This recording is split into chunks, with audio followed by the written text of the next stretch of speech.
This is today's Bible reading, May 22nd, 2 Samuel 1:1. After the death of Saul, David returned from his victory over the Amalekites and spent 2 days in Ziklag. On the third day, a man arrived from Saul's army camp. He had torn his clothes and put dirt on his head to show that he was in mourning.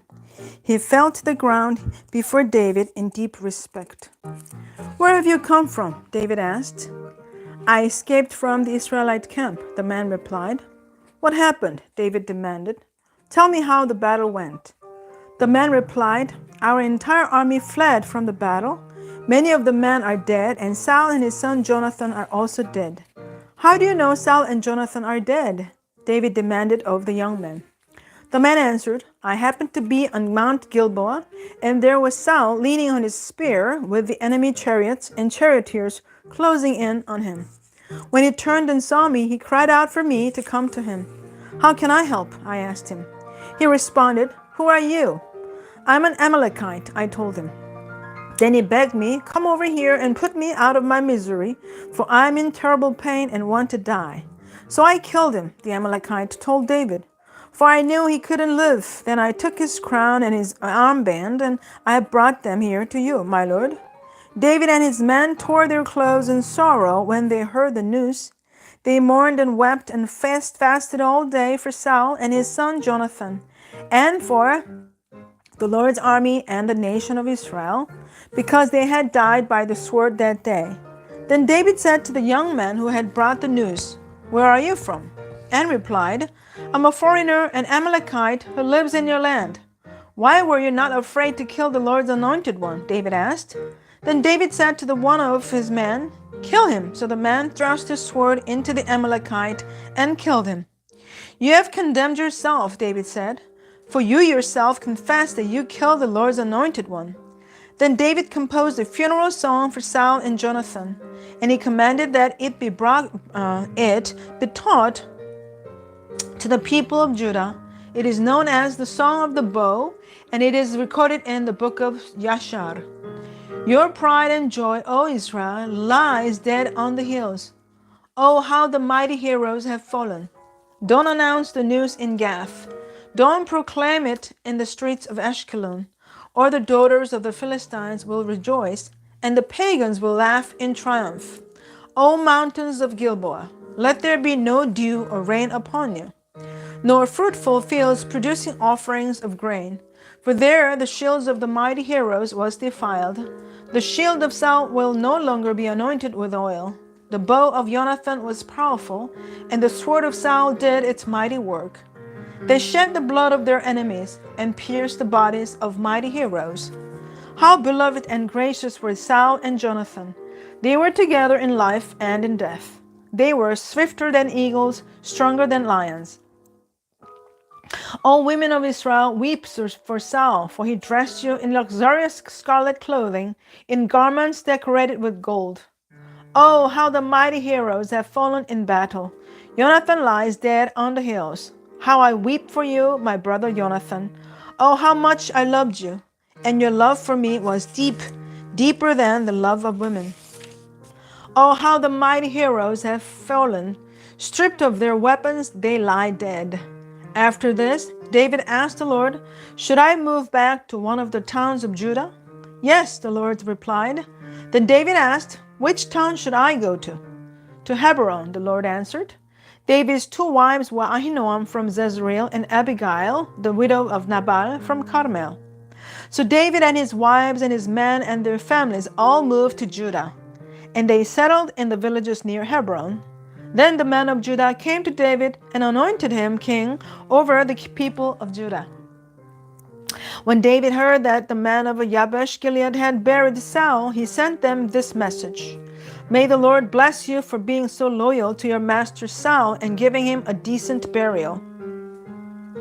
May the Lord be loyal to you in return and reward you with his unfailing love, and I too will reward you for what you have done. Now that Saul is dead,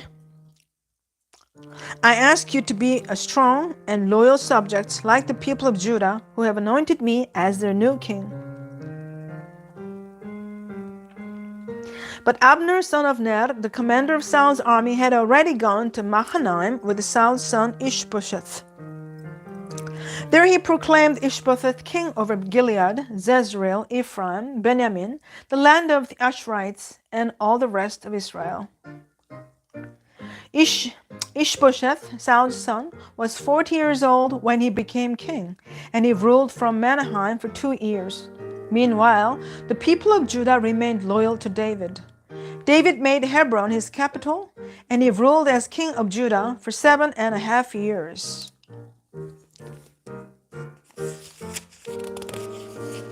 Proverbs 15:27 through 28. Greed brings grief to the whole family, but those who hate bribes will live. The heart of the godly thinks carefully before speaking. The mouth of the wicked overflows with evil words. Psalm 118:19 through 29. Open for me the gates where the righteous enter, and I will go in and thank the Lord. These gates lead to the presence of the Lord, and the godly enter there. I thank you for answering my prayer and giving me victory. The stone that the builders rejected has now become the cornerstone. This is the Lord's doing, and it is wonderful to see. This is the day the Lord has made. We will rejoice and be glad in it. Please, Lord, please save us. Please, Lord, please give us success. Bless the one who comes in the name of the Lord. We bless you from the house of the Lord. The Lord is God shining upon us. Take the sacrifice and bind it with the cords on the altar. You are my God, and I will praise you. You are my God, and I will exalt you. Give thanks to the Lord, for he is good. His faithful love endures forever. 2 Samuel 2:12 through 3:39. One day Abner led Ishbosheth's troops from Mahanaim to Gibeon. About the same time, Joab, son of Zeruiah, led David's troops out and met them at the pool of Gibeon. The two groups sat down there, facing each other from opposite sides of the pool. Then Abner suggested to Joab, "Let's have a few of our warriors fight hand to hand here in front of us." "All right," Joab agreed. So 12 men were chosen to fight from each side. 12 men of Benjamin representing Ishbosheth, son of Saul, and 12 representing David.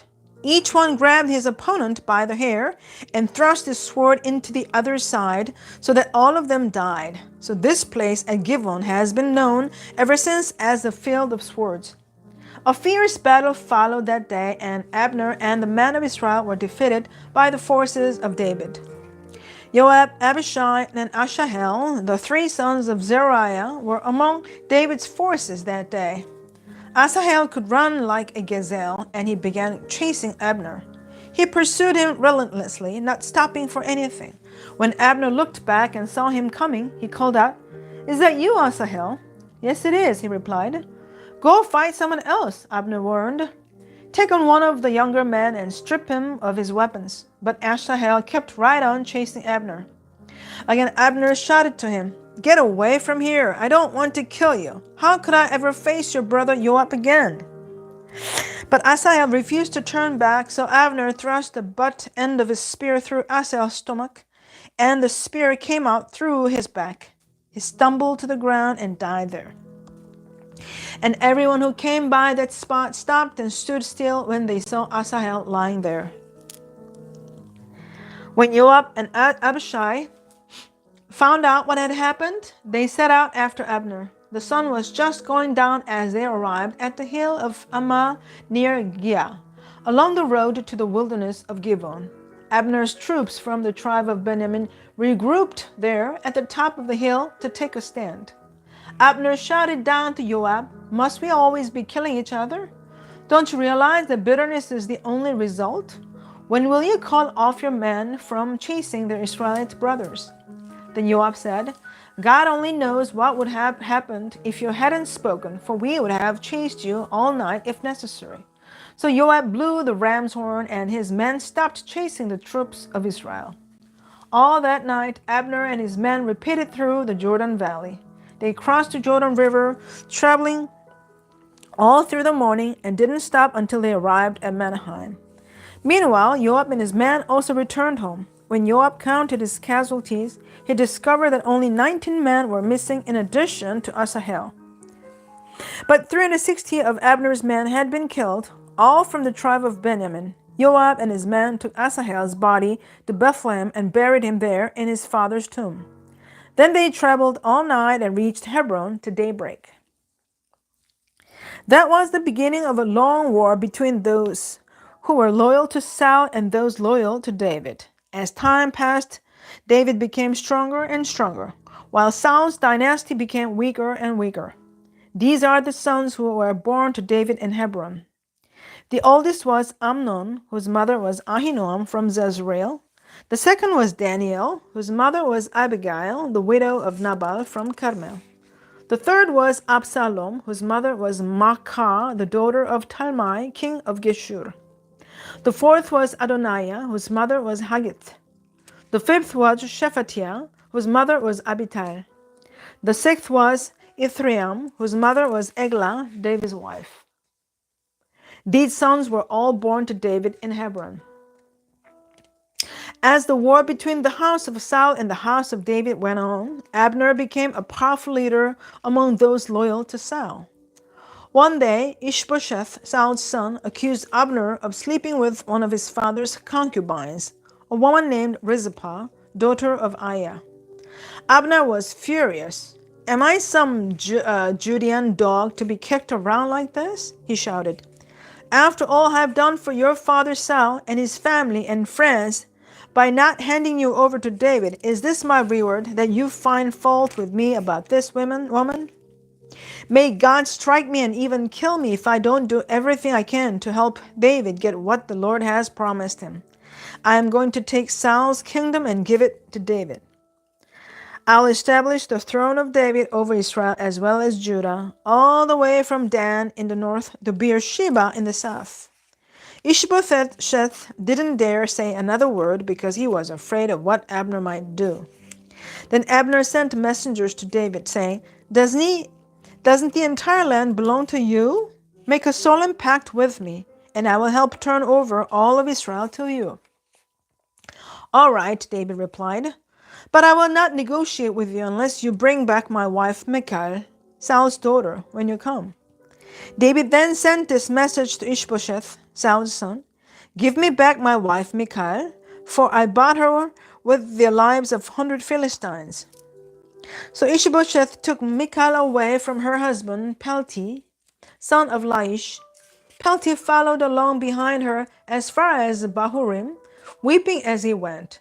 Then Abner told him, "Go back home." So Pelti returned.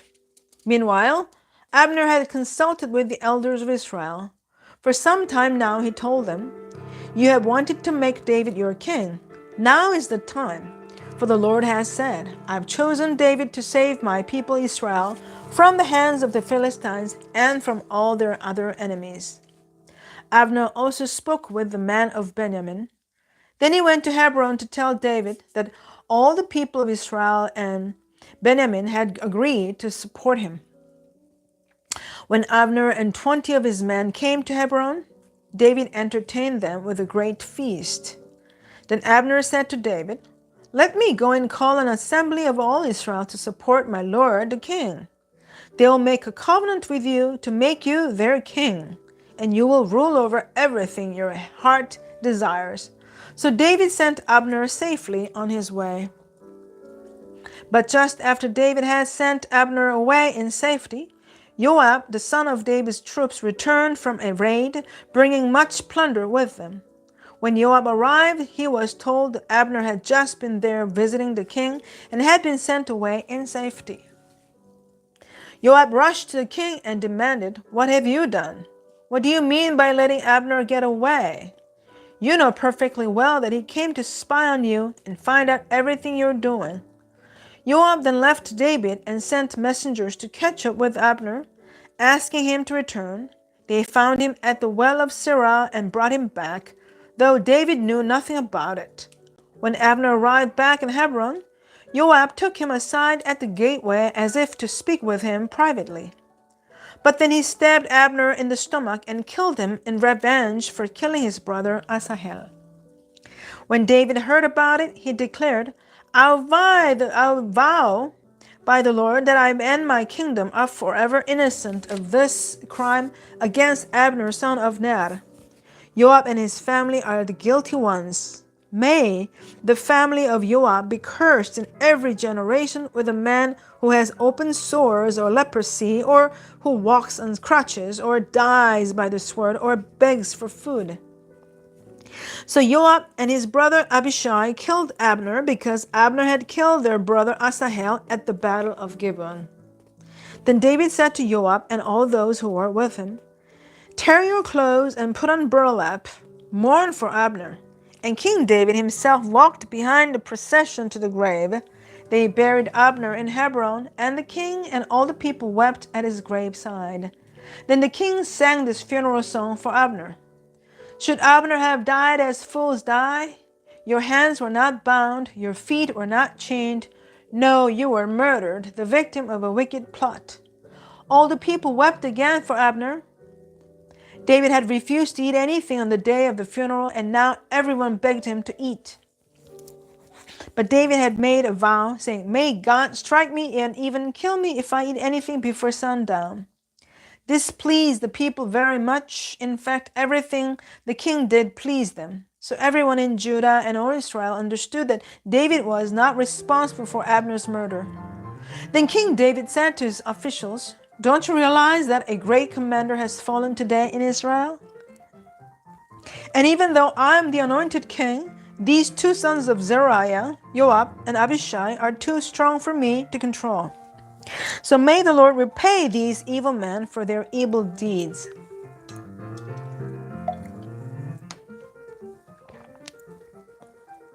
Now Psalm 109, 1 through 16.